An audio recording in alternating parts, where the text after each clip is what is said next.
Hello and welcome back to the channel. Now I know it's been a little while since the last video, but I think this is going to be worth the wait because this is quite an interesting one. Now there's a lot of occasions where you want to install your Shelly device, and it might be a relay control device like this one, the Shelly one. But the problem is one of the locations that you want to control equipment in might be way in the distance where there's no Wi-Fi signal, no internet at all. And that presents a problem. So Shelly have come up with this add-on which they call the LoRa. And LoRa is a long range.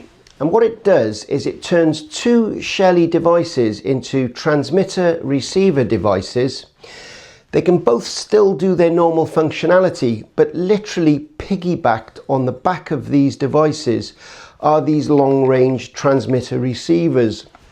And that allows us to send data between the two Shelly devices up to 5 kilometers. And what that means is you can control equipment on far distant buildings where there's no Wi-Fi. That might be on a farm, for example.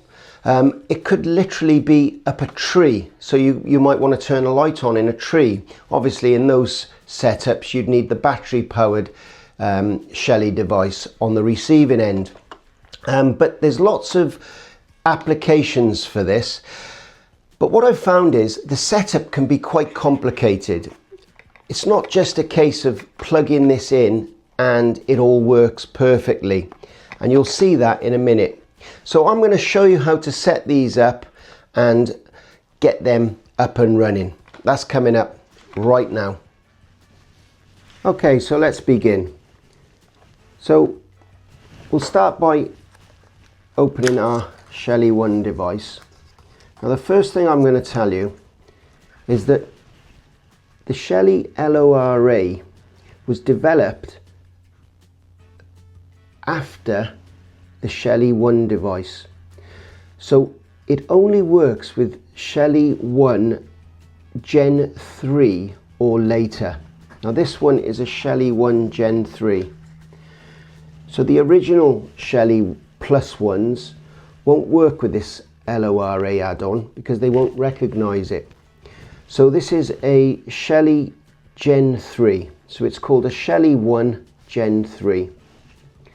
So let's start by powering this up and adding the LoRa. Let's just get the LoRa out of the box. Now this one comes as a pair, but you can buy them individually. So you need at least 2, but you could end up with 3 or more, and they'll all talk to each other. So you'll notice that the LoRa is the same shape, and it actually fits on the back.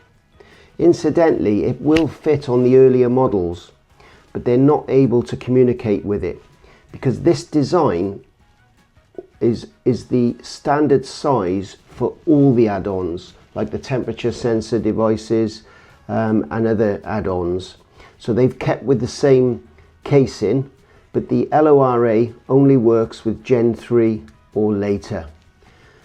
So line up the prongs and they push in, and then it just clips onto the back when it's all lined up.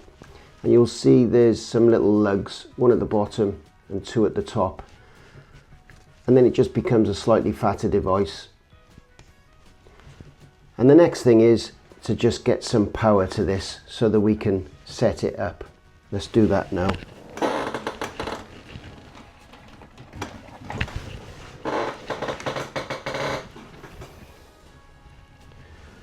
So if I use grey for live,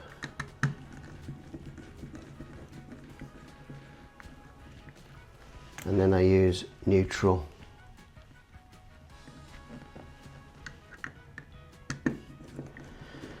so I'm not going to set up any of the switching functionality because this is just all about device setup at the moment and programming. Now that the device is powered, we need to connect to it.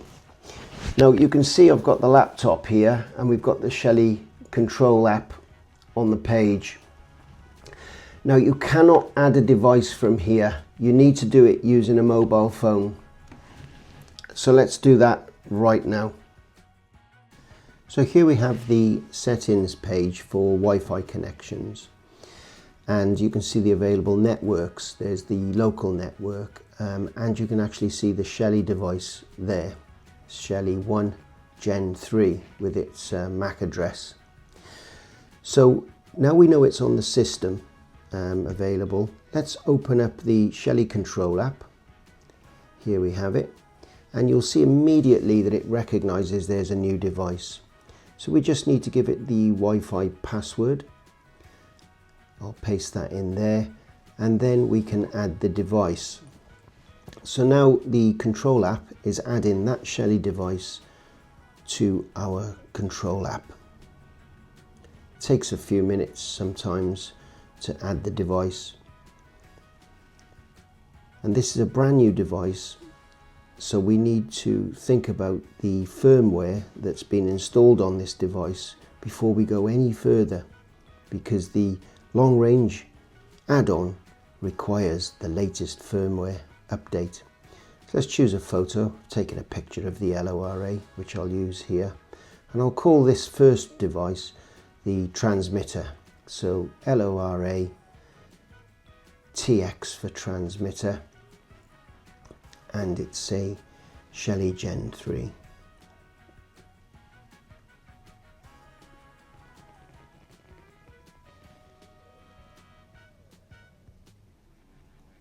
Select the photograph, just makes it easier to identify. Now I'm going to put this in hidden devices because I don't want it confusing the system. And it's now adding that device to the cloud, and there it is. You can just click the relay to see that it's online. So now we've gone into the devices settings, we can go down to the settings page and check the firmware, and you'll notice that this firmware is a very old version and it says there's an update available. So let's go ahead and update the firmware, because remember, right now it will not see the LoRa device because it's not programmed to do so. So it's now installing the update, and this takes quite a while. So let's just speed this up. So the Shelly device is now downloading the latest software. Now it may have to do this in stages. So we'll see if there's another version available once it's downloaded the next update. We're looking for it to say complete. There we are. And now it's disappeared because it's rebooting, and it should suddenly reappear again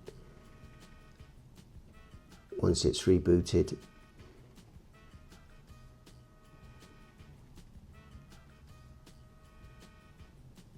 There it is, it's back online. So if we go back into the settings page and click on firmware, we'll see that there's now another update available. So we're having to do this in stages. So let's go ahead and update it again, and we'll speed this up again as before, putting the latest update on, which I think that one was 1.7.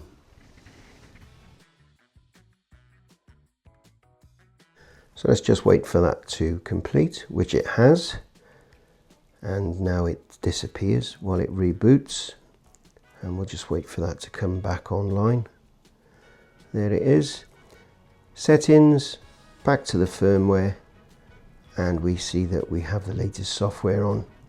So now we're able to go ahead and click on the icon for the add-ons, which is a little square with some antennas sticking up. I'll just select it now and you'll see it turn blue.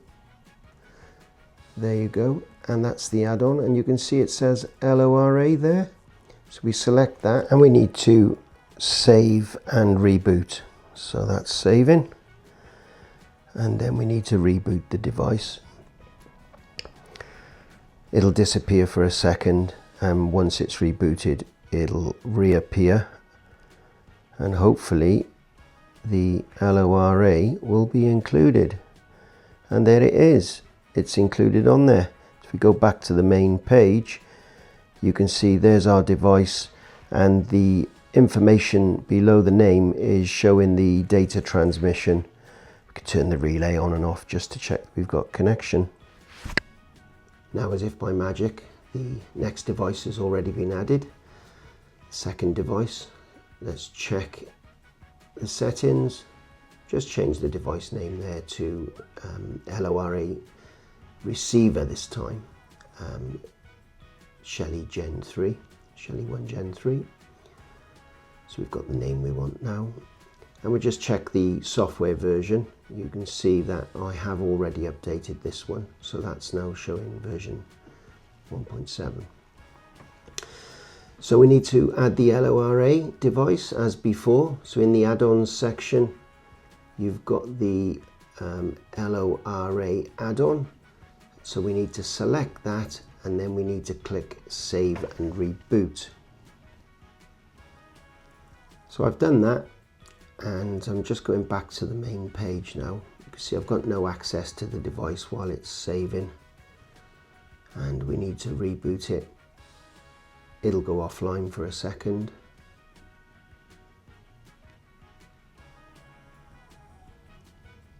And now it's rebooting. And when it comes back, it should have the same LoRa data underneath the name. And there it is, it's back. So now we have the two devices both set up, both running their piggyback LoRa. So let's go back to the main home page of our control app, and then we'll select all devices.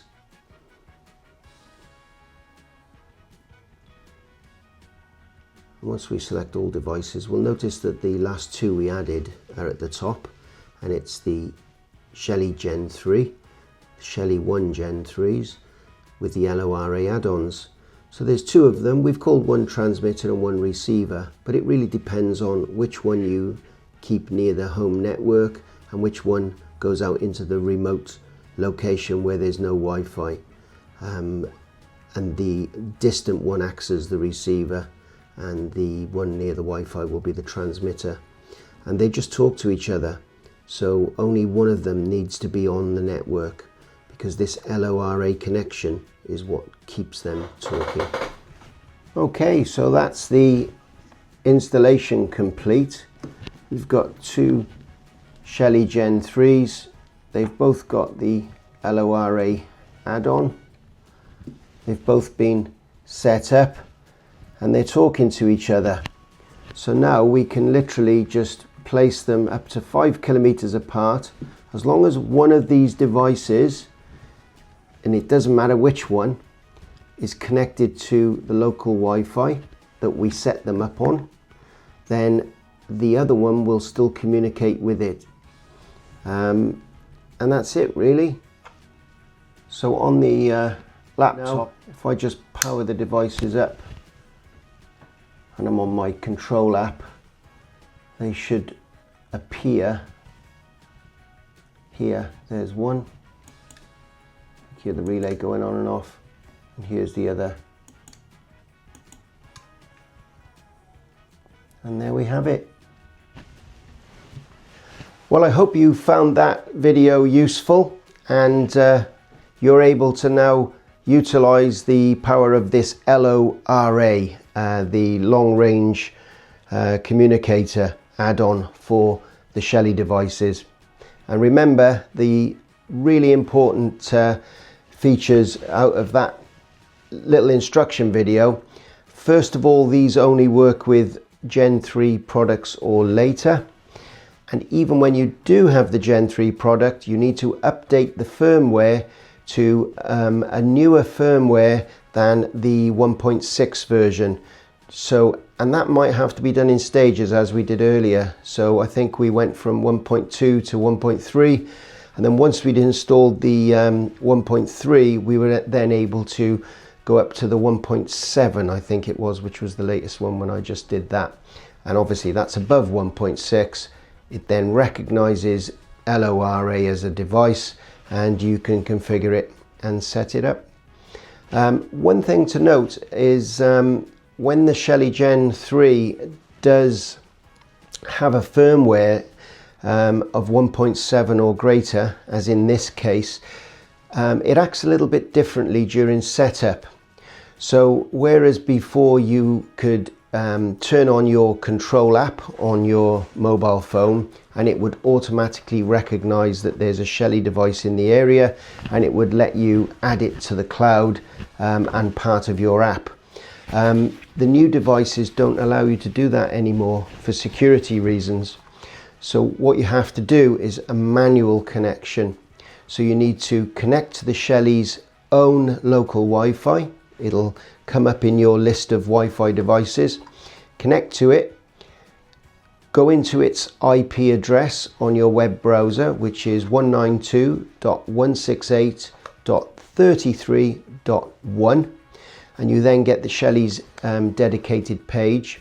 And from that page, you then tell it to connect to your local Wi-Fi, and you put the passwords in and follow the instructions.